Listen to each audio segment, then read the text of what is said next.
Hello दोस्तों, कैसे हो? बढ़िया।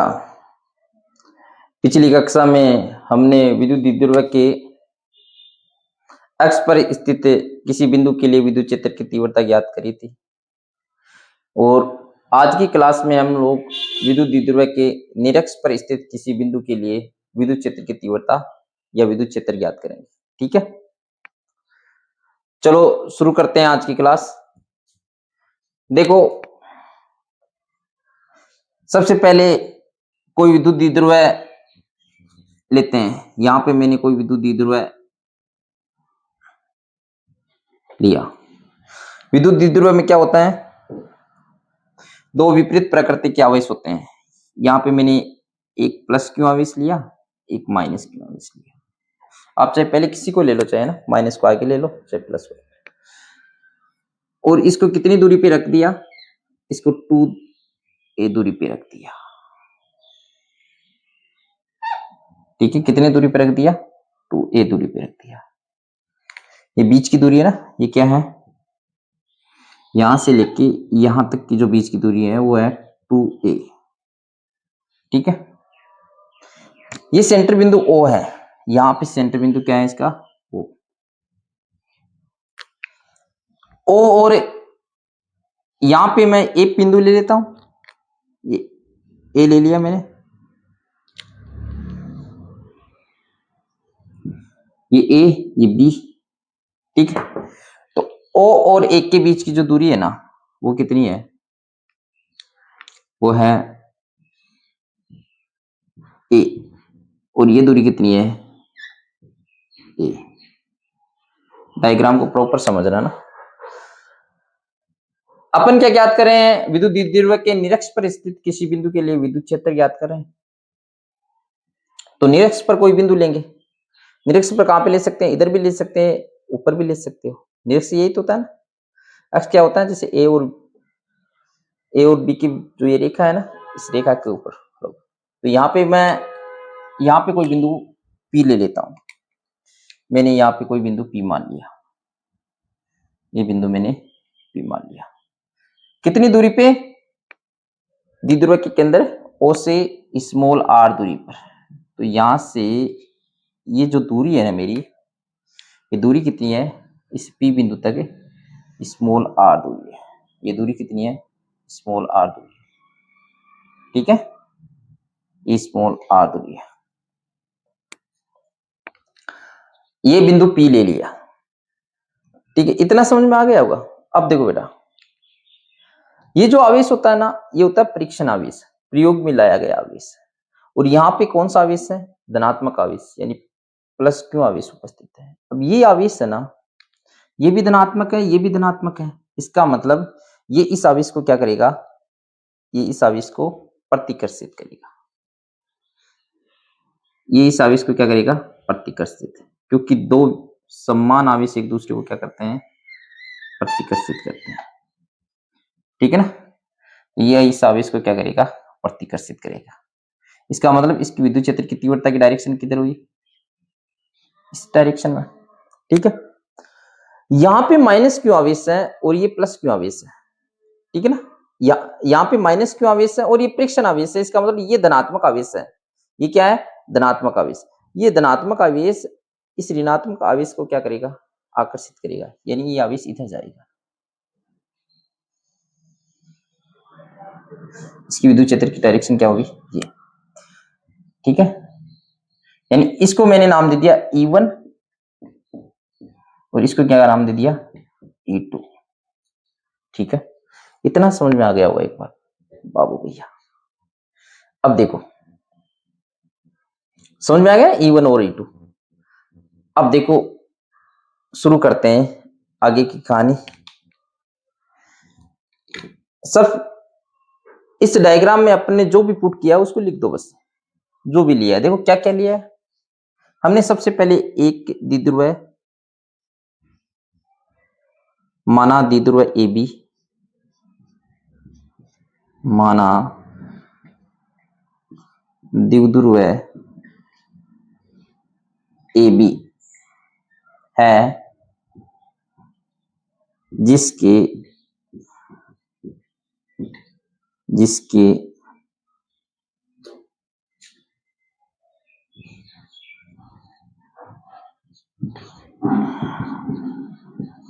जिसके केंद्र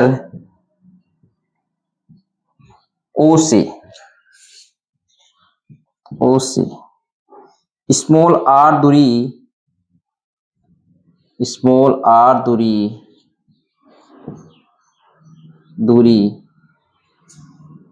पर निरक्ष पर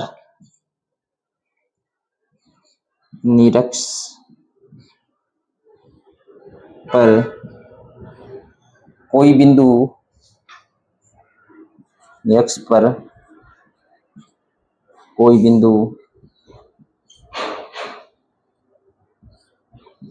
P है, जिस पर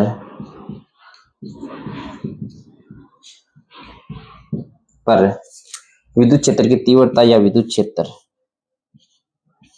क्षेत्र ज्ञात करना है।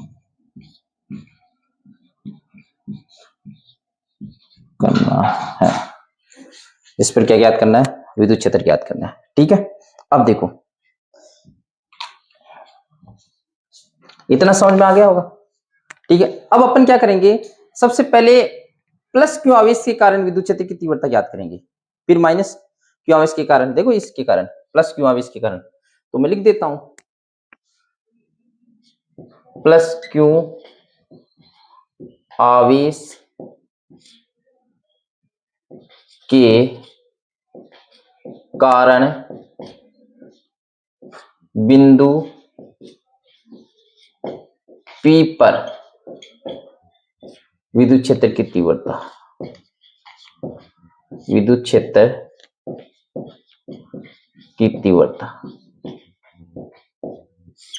ठीक है ना, प्लस क्यू आवेश के कारण बिंदु P पर विद्युत क्षेत्र की तीव्रता, उसी फॉर्मूले के अनुसार लिखेंगे। ठीक है, उसी फॉर्मूले के अनुसार, यानी अपन ने जो फॉर्मूला यूज किया था विद्युत क्षेत्र की तीव्रता का फॉर्मूला क्या यूज किया था, E बराबर के क्यू बट्टे में आर स्क्वायर, यही तो यूज किया था पहले, इसी फॉर्मूले का उपयोग करेंगे, है ना। तो E बराबर क्या हो जाएगा, प्लस क्यू आवेश के कारण E बराबर के की जगह के रहेगा और क्यू की जगह प्लस क्यू यूज करेंगे, बट्टे में आर स्क्वायर की जगह पहले अपन को मान निकालना पड़ेगा। ठीक है ना, किसका मान निकालना पड़ेगा, इस P और A के बीच की दूरी, और P और A के बीच की जो दूरी है ना, वो कहां से आएगी, पाइथागोरस थ्योरम से आएगी। ठीक है ना, इधर मैं याद कर रहा हूं साइड में, है ना, पाइथागोरस थ्योरम से आएगी। ठीक है, इधर याद कर देता हूं पाइथागोरस थ्योरम से। ठीक है, पूरा मैं इसमें ब्रैकेट में ले लूंगा ना, कोई दिक्कत नहीं, ग्रीन से लिख देता हूं, पूरा समझ में आ जाना चाहिए, ब्रैकेट में ले लूंगा इधर साइड में ना, इधर सोल्व कर दूंगा ना, अब टेंशन मत लिया करो ना, छोटी छोटी चीजें, दोनों के जो बीच की दूरी है ना, वो एकदम बड़ी रहा तरीके से शेड बीच में। ठीक है, कैसे, किसके बीच की दूरी चाहिए आपको, P और A, तो अपन ले लेंगे त्रिभुज POA में। ठीक है ना, POA में आप बताना, पाइथागोरस थ्योरम यूज कर लेते हैं, पाइथागोरस, ठीक है ना, थ्योरम। ठीक है ना, क्या होती है, कर्ण स्क्वायर बराबर आधार स्क्वायर प्लस लंब स्क्वायर। ठीक है, इस त्रिभुज में देखो, यहाँ पे कर्ण कौन है, त्रिभुज इसमें POA में या AOP में कोई दिक्कत नहीं है, इसमें कर्ण कौन है, जो 90 डिग्री के सामने वाली भुजा होती है, 90 डिग्री के सामने, ये 90 डिग्री है, इसके सामने वाली भुजा कौन है, PA, अरे PA ही तो है, तो यहाँ कर्ण कौन है, PA, P का स्क्वायर बराबर आधार कौन है, आधार ये है OA, इसका मतलब ये कितना देर का है, 1 का स्क्वायर। ठीक है, 1 का स्क्वायर, प्लस लम कितना दिया हुआ है, लम दिया हुआ है ये r, ठीक है ना, तो r का स्क्वायर। इसका मतलब यदि pa का मान निकालोगे तो pa का मान क्या आ जाएगा, under root a square plus r square. इसी प्रकार आप लोगों को पता है, इसी प्रकार आप त्रिभुज, कौन से त्रिभुज में, पीओबी में कौन सा थ्योरम यूज करोगे, पाइथागोरस थ्योरम यूज करोगे। पाइथागोरस थ्योरम यूज करोगे तो पीबी का मान, इस पीबी का मान भी क्या आएगा, ये का यही तो आएगा। अरे यहाँ पे आधार कौन है, ए स्क्वायर है, लंब कौन है, आर स्क्वायर है, तो ए स्क्वायर प्लस आर स्क्वायर का रूट यही तो होगा ना। तो यहाँ पे पीबी का जो मान है ना वो आ जाएगा under root A square plus R square. इतना समझ में आ गया था। अब आपको पता है अपन प्लस क्यों आवेश के कारण ज्ञात कर रहे हैं, प्लस क्यों आवेश यानी इसके कारण, इसका मतलब प्लस क्यों आवेश और ये बिंदु P पर विद्युत क्षेत्र की तीव्रता ज्ञात करेंगे। तो इसके जो बीच की दूरी है वो कितनी है, इसके बीच की दूरी यही तो आई ना अपनी, क्या आई, यही तो आई, ए स्क्वायर प्लस का आर स्क्वायर, उधर मैंने सोल्व किया ना पाइथागोरस थ्योरम से, ठीक है। तो यहां मैं पुट कर दूंगा क्या, under root A square plus R square का होल स्क्वायर। क्यों, क्योंकि यहाँ आर स्क्वायर है, आर का मान लिख दिया और बीच की दूरी है आर, तो बीच की दूरी का मान रख दिया, इसका स्क्वायर कर दिया। तो यहाँ पे ई यानी ये E1 ज्ञात करें बेटा, E1 कितना आ जाएगा देखना, E1 आ जाएगा के क्यू बट्टे में ए स्क्वायर प्लस आर स्क्वायर, यही तो है ना। यदि आप इसका मॉड्यूल कर देते हो तो इसका मॉड्यूल कर दो। मॉड्यूल क्यों यूज किया जाता है, मॉड्यूलस क्यों यूज किया जाता है कि कोई भी वैल्यू है ना ऋणात्मक में दी होती है तो फिर भी वो धनात्मक वैल्यू हो जाती है, ठीक है। इसका मॉड्यूल ज्ञात करोगे तो ये इसका मॉड्यूल क्या हो जाएगा, वैसे ही धनात्मक है, के क्यू बट्टे में ए स्क्वायर प्लस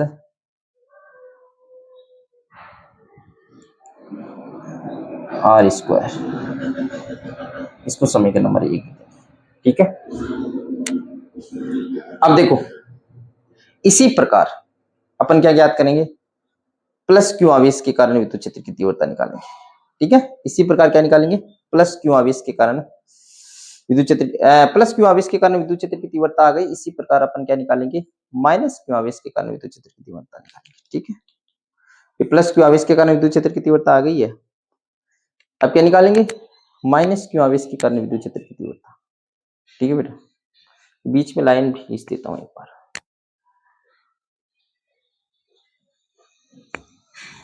ठीक है। यहां पे निकालेंगे क्या, माइनस क्यू आवेश के कारण विद्युत क्षेत्र की तीव्रता, ठीक है। तो माइनस क्यू आवेश के कारण बिंदु P पर विद्युत क्षेत्र की तीव्रता, कारण बिंदु P पर विद्युत क्षेत्र की तीव्रता, ठीक है। माइनस क्यू आवेश के कारण बिंदु P पर विद्युत क्षेत्र की तीव्रता निकाल, ठीक है। अब देखो माइनस क्यू आवेश के कारण विद्युत क्षेत्र की तीव्रता निकालेंगे तो क्या होगी, E2, चलो E2 बराबर के माइनस का क्यू बट्टे में आर स्क्वायर, और आर स्क्वायर का मतलब इस माइनस क्यू और इस बिंदु P के बीच की दूरी वो भी क्या रहेगी आपकी, ये की रहेगी, इधर सोल्व कर दिया मैंने, क्या रहेगी, ए स्क्वायर प्लस का आर स्क्वायर। तो यहां पुट कर देंगे ए स्क्वायर प्लस आर स्क्वायर का रूट, ठीक है, इसका होल स्क्वायर, ठीक है। E2 का मान क्या आ जाएगा, E2 का आ जाएगा माइनस का के क्यू बट्टे में ए स्क्वायर प्लस आर स्क्वायर, ठीक है ना। आपको पता है यदि आप इसका मॉड्यूल लेते हो, मॉड्यूल लेते प्लस वाली वैल्यू क्या हो जाती है, नहीं माइनस वाली वैल्यू किस में हो जाती है, प्लस में। चलो मॉड्यूल ले लेते हैं, ठीक है, मॉड्यूल ले लेते हैं, इधर ही ले लेता हूं, जगह है क्या कहीं, एक बार उतारो, एक काम करो, थोड़ा सा उतार लो एक बार, इसको मिटा देता हूँ 1 मिनट के लिए। समझ में आ गया होगा आपको। ज्यादा से ज्यादा हमारे YouTube चैनल को फॉलो किया करो आप लोग, ज्यादा से ज्यादा बच्चों के पास पहुंचाओ, उनका भला करो। बहुत अच्छी तरीके से समझाया जाएगा आपको। कहीं पे भी डाउट हो तो आप रिप्लेस करके फिर देख सकते हो, और कहीं डाउट रहती है तो कमेंट में आप अपना सजेशन दे सकते हो।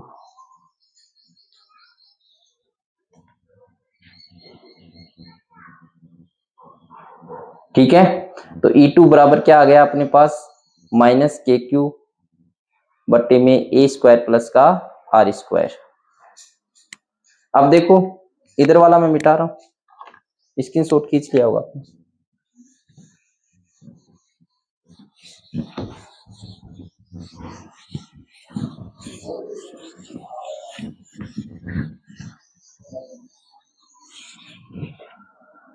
स्क्रीनशॉट खींच लिया करो, ऐसा टाइम मत लगाया करो।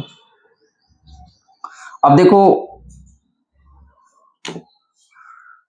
E2 का मान क्या आ गया, E2 बराबर, मैं एक काम करूं इसका मॉड्यूलस ले लेते हैं, यहाँ मॉड्यूल ले लिया तो इसका मान भी किस में आ जाएगा, प्लस में। ये माइनस वाली वैल्यू किस में बन जाएगी, प्लस में, यानी के क्यू बट्टे में ए स्क्वायर प्लस आर स्क्वायर। समीकरण नंबर 2। समीकरण नंबर 1 और 2 से ये ज्ञात है कि E1 व E2 का जो मॉड्यूल है ना वो आपस में बराबर है।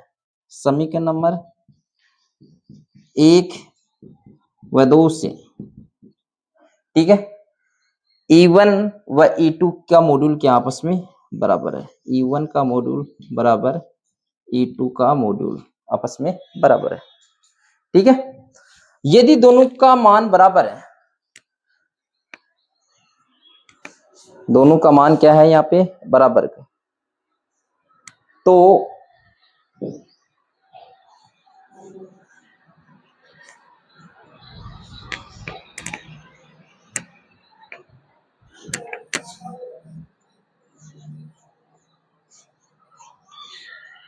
दोनों का परिमाण क्या बराबर है। तो जब भी दोनों का मान यदि बराबर होता है तो उस कंडीशन में दोनों का मान तो क्या है बराबर है, लेकिन दिशा क्या है, विपरीत है। देखो E1 व E2 की दिशा विपरीत है, E1 इधर जा रहा है जबकि E2 इधर आ रहा है, दिशा विपरीत है। तो इनको क्या कर देंगे, घटकों में वियोजित कर देंगे या विभाजित कर देंगे। ठीक है, घटकों में वियोजित या विभाजित करने पर, जित करने पर, क्योंकि दोनों का मान बराबर है तो घटकों में विभाजित कर देंगे या वियोजित कर देंगे। तो इनको दो प्रकार के घटक बनेंगे। देखो एक तो जो घटक बनेंगे वो कौन से घटक बनेंगे, निरक्षीय घटक, और एक कौन से घटक बनेंगे, अक्षीय घटक। देखना यदि मैं, एक तो ये क्षैतिज है, यहाँ पे क्षैतिज पार्ट है, मानो यहाँ पे ये क्षैतिज पार्ट है, ये क्षैतिज है, और ये क्या है, ऊर्ध्वाधर है। तो क्षैतिज घटक है ना, दो क्षैतिज घटक बनेंगे। ठीक है, तो क्षैतिज घटक बनेंगे वो कौन से बनेंगे,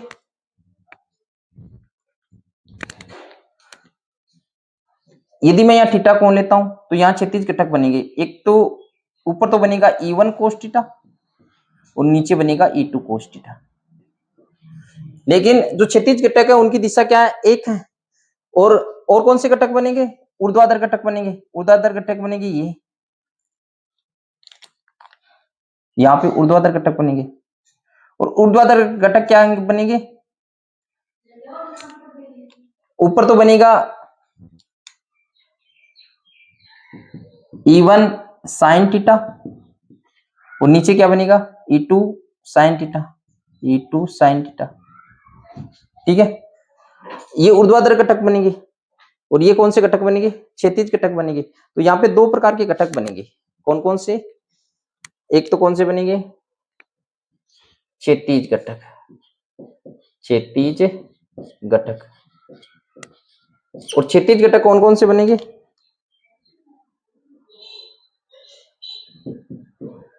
क्षैतिज घटक बनेंगे आपका E1 sin theta, E1 cos theta और E2 cos थीटा। ठीक है, दूसरा कौन सा बनेंगे? ऊर्ध्वाधर।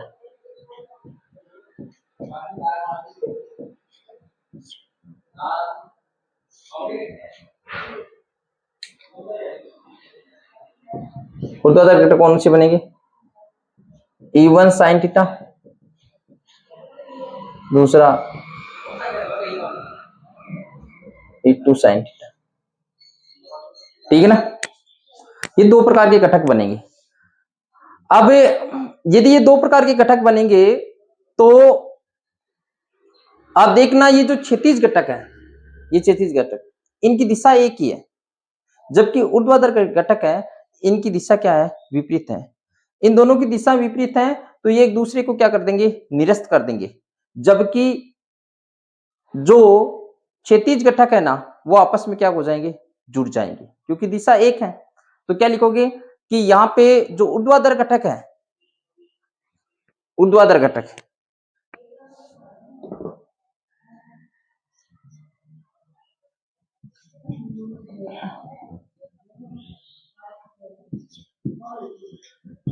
ऊर्ध्वाधर घटक, घटकों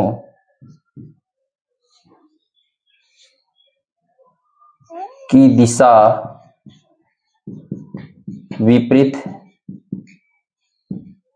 व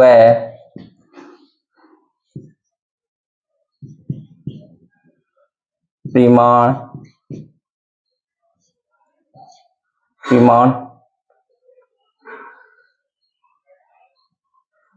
समान होने के कारण एक दूसरे को निरस्त कर देते हैं, एक दूसरे को निरस्त कर देते हैं। ठीक है ना, निरस्त कर देते हैं। जबकि क्षैतिज घटक की दिशा समान होने, जबकि क्षैतिज घटकों की दिशा समान व परिमाण समान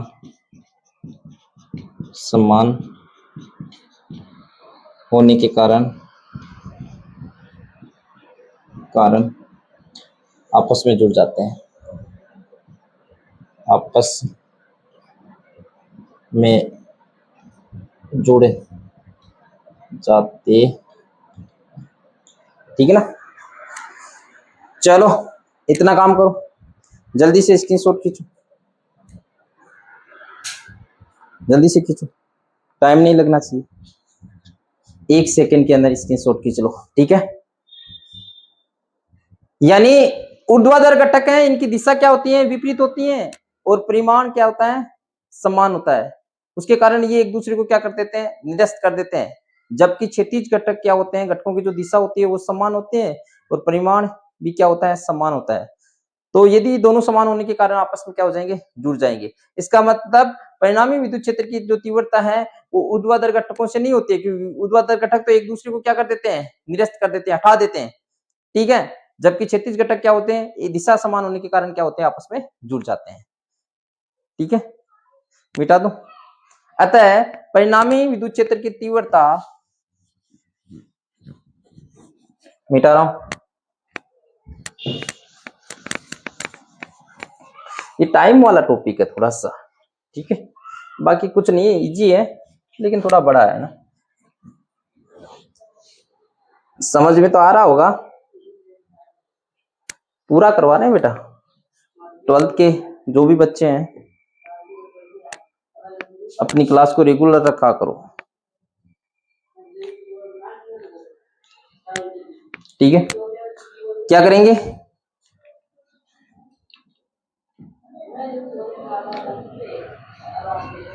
परिणामी विद्युत क्षेत्र की तीव्रता, अतः परिणामी विद्युत क्षेत्र की तीव्रता, परिणामी विद्युत क्षेत्र की तीव्रता क्या हो जाएगी, ई बराबर, कौन से घटक जुड़ जाएंगे आपस में, ऊर्ध्वाधर घटक आपस में जुड़ जाएंगे, तो ई बराबर हो जाएगा E1 का मॉड्यूल कोस थीटा प्लस का E2 का मॉड्यूल कोस थीटा। ठीक है, अब देखो E1 व E2 का मान क्या है, समान है, क्योंकि आप लोगों ने पढ़ा है पहले E1 का मॉड्यूल बराबर E2 का मॉड्यूल। यदि ये दोनों बराबर है तो यहाँ पे देखो क्या आ जाएगा कि E1 बराबर, चाहे तो आप E1 की जगह E1 रहने दो, E1 कोस थीटा, E2 की जगह क्या लिख लो, E1। ठीक है, तो यहाँ पे देखना E1 व E2 का मान तो समान है, तो मैं इसको ऐसे लिख सकता हूँ, E बराबर 2E1 कोस थीटा। ठीक है, यहां से E1 का मॉड्यूल और कोस थीटा का मान निकालेंगे। कोस थीटा का मान कहां से निकालेंगे, तो E1 का तो समीकरण नंबर 1 से आ जाएगा, तो कोस थीटा का कहां से निकालेंगे, कोस थीटा का मान निकालने पर। ठीक है, चलो कोस थीटा का मान निकालेंगे, कोस थीटा का मान निकालने पर। ठीक है, इसको समीकरण नंबर क्या दे देंगे, इसको समीकरण नंबर दे देंगे 3, 2 तो पहले दे दिया होगा अपन, इसको समीकरण नंबर 3 दे देंगे। ठीक है, कोस थीटा का मान निकालने पर, कोस थीटा का मान निकालते हैं ना, देखो कोस थीटा का मान किससे निकालेंगे, इस त्रिभुज से निकाल लेंगे। त्रिभुज कौन से, ए पी ओ से, त्रिभुज ए पी ओ से कैसे निकालेंगे, आपने पढ़ा होगा 10th क्लास में, त्रिकोणमिति वाली चैप्टर नहीं पढ़ा, और उसमें आपने लाल बट्टा कक्का, ठीक है ना, साइन थीटा लंब बट्टे करण होता है, ठीक है, कोस थीटा आधार बटे करण होता है, ठीक है, और टेन थीटा लंब बटे आधार होता है। ठीक है, ये चीजें पढ़ी है आप लोगों ने। चलो यहाँ पे अपन को क्या ज्ञात करना है, कोस थीटा का मान ज्ञात करना है, तो कोस थीटा बराबर क्या होता है, आधार बटे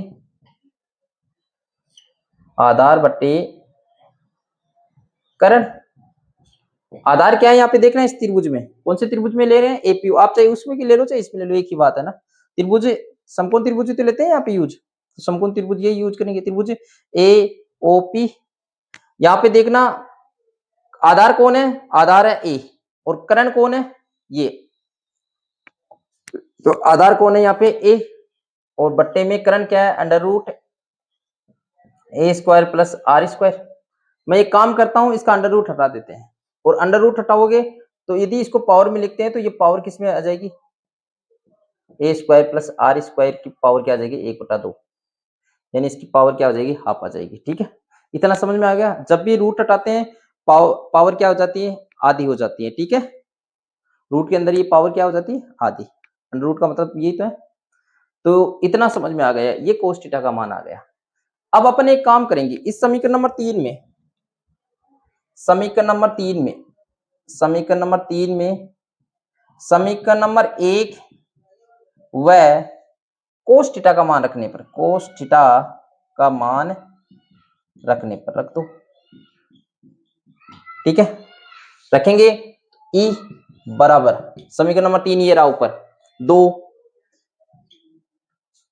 मॉड्यूल E1 का मान कितना है, देखना वहां पे, के क्यू बट्टे में, ये तो है ना, ए स्क्वायर प्लस का आर स्क्वायर, यही होगा प्लस में, यही है ना, और इधर क्या है, कोस थीटा का मान कितना है, ए बट्टे में ए स्क्वायर प्लस आर स्क्वायर की पावर कितनी, 1/2।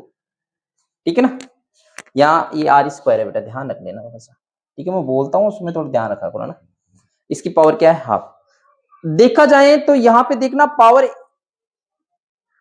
कुछ नहीं है, इसका मतलब जिसका कोई नहीं उसका भगवान है। इसका मतलब यहाँ पे पावर 1 है, ठीक है। यहाँ पे पावर कितनी है, आधी है।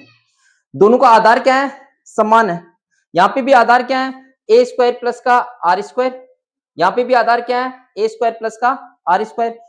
आपने 9th क्लास में एक चीज पढ़ी होगी, ठीक है ना, एक की पावर एन, जब आधार समान हो तो एक की पावर एन और बी की पावर एन, इसका फॉर्मूला पढ़ा हो, एक की पावर एन और एक की पावर एम, तो क्या पढ़ा था, एक की पावर एन प्लस का एम, ठीक है ना।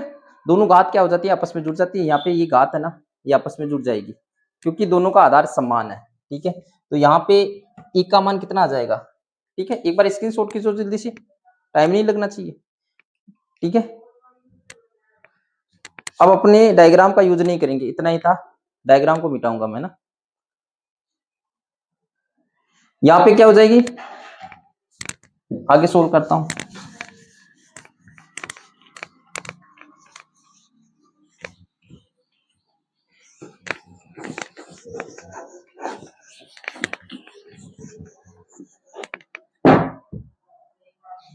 देखो ई बराबर, मैं एक काम करता हूं, के क्यू, और ये जो 2 है ना, इधर वाला 2, इसको मैं आगे उधर ले जाता हूं, इधर लिख देता हूं 2a, इसकी गुणा में 2a लिख देता हूं, बट्टे में ए स्क्वायर प्लस आर स्क्वायर। क्योंकि आधार समान है, आधार दोनों का समान है, पावर अलग अलग है, तो आपस में पावर क्या हो जाती है, जुड़ जाती है। एक आधा कितना होता है, 3/2। एक आधा कितना हो, 3, 2 एकम 2, 2 और 1 3, 3/2, ठीक है। तो यहाँ पे देखना ई का मान क्या आ जाएगा, ई का मान क्या हो जाएगा,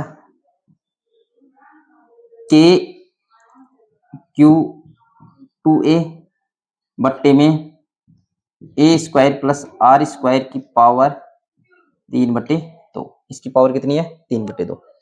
अब एक बात ध्यान रखना, चूंकि इस Q2a की जगह क्या पुट कर सकते हो, रो, इसकी जगह क्या पुट कर सकते हो, रो। तो यहाँ पे मैं इसकी जगह क्या पुट कर लूंगा, इसकी जगह ये है ना, इसकी जगह क्या पुट कर लूंगा, रो। क्या पुट कर दूं, रो, इसकी जगह रो पुट कर दूं, ठीक है। अरे विद्युत द्विध्रुव आघूर्ण नहीं है क्या, Q2a, तो यहाँ पे E बराबर क्या आ जाएगा, आपके पास प्राप्त हो जाएगा, E बराबर के रो, ठीक है, के रो बट्टे में ए स्क्वायर प्लस का आर स्क्वायर की पावर 3/2। अब मुझे एक बात बताना, एक का मान है ना, वो आर की तुलना में क्या मान लेंगे, नगण्य मान लेंगे। यानी ए है ना, एक का मान जो आर की तुलना में बहुत छोटा है, इसका मतलब ए स्क्वायर का मान है ना, वो भी आर स्क्वायर की तुलना में बहुत छोटा है, ठीक है ना। तो यहाँ पे एक की जगह अपन क्या पुट कर सकते हैं, 0। बीच में स्क्रीनशॉट लेते रहा करो।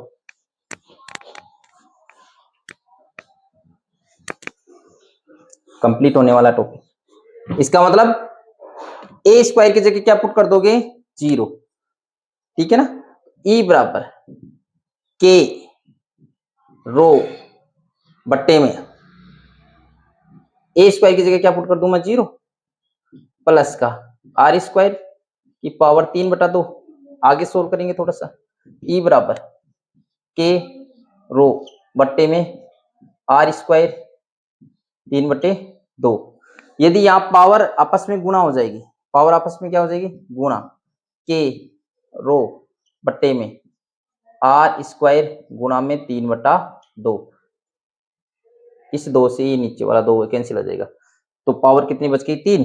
तो ई बराबर कितना बचा, ई बराबर बचा के रो आर की पावर 3, यही तो बचा ना, ठीक है ना। अरे यही तो फॉर्मूला आया ना आपका, यही तो क्या है, विद्युत क्षेत्र की तीव्रता है किस पे, निरक्ष पर स्थित, अतः ठीक है ना, यही है ना, निरक्ष पर स्थित विद्युत क्षेत्र की तीव्रता क्या है, ये ई बराबर के रो बट्टे में आर क्यूब। यदि आप लोग इसका सदिश रूप लिखना चाहो, सदिश रूप, तो क्या लिख दोगे? ई बराबर ई वेक्टर बराबर के रो वेक्टर बट्टे में आर क्यूब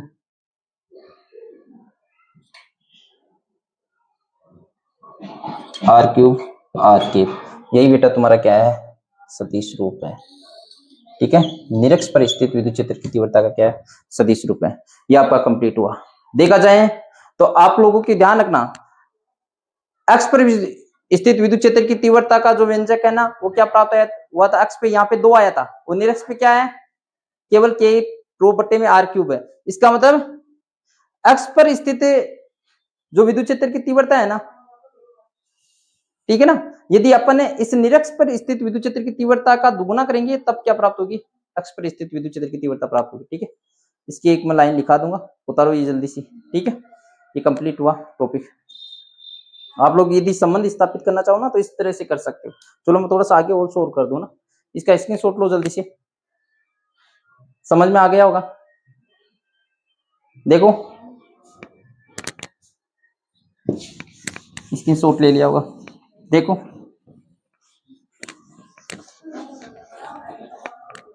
आपको पता है यह है एक्स, ई एक्स बराबर में ई निरक्ष। कभी कभी संबंध पूछ लेते हैं ना, तो ई एक्स पे जो मान आया था ना, वो आया था 2, ई का मान कितना आया था? 2 के रो बट्टे में आर क्यूब। इसका मान आया क्या? के रो बट्टे में आर क्यूब, ये तो है ना। तो यहां पे देखना, ये एक्स वाली है ना, वो निरक्ष वाली की क्या है? दुगुनी। यदि आप ई एक्स देखोगे, ई एक्स का जो मान है ना, ठीक है ना, वो क्या है? निरक्ष वाली का क्या है? दुगुना। ठीक है ना, ई निरक्ष की दुगुना है। ठीक है ना, यही तो संबंध होता है। चलो ये संबंध होता है। कभी कभी ई एक्स या ई निरक्ष में से कोई मान दे देता है। इसके साथ ही आपका ये टॉपिक कंप्लीट।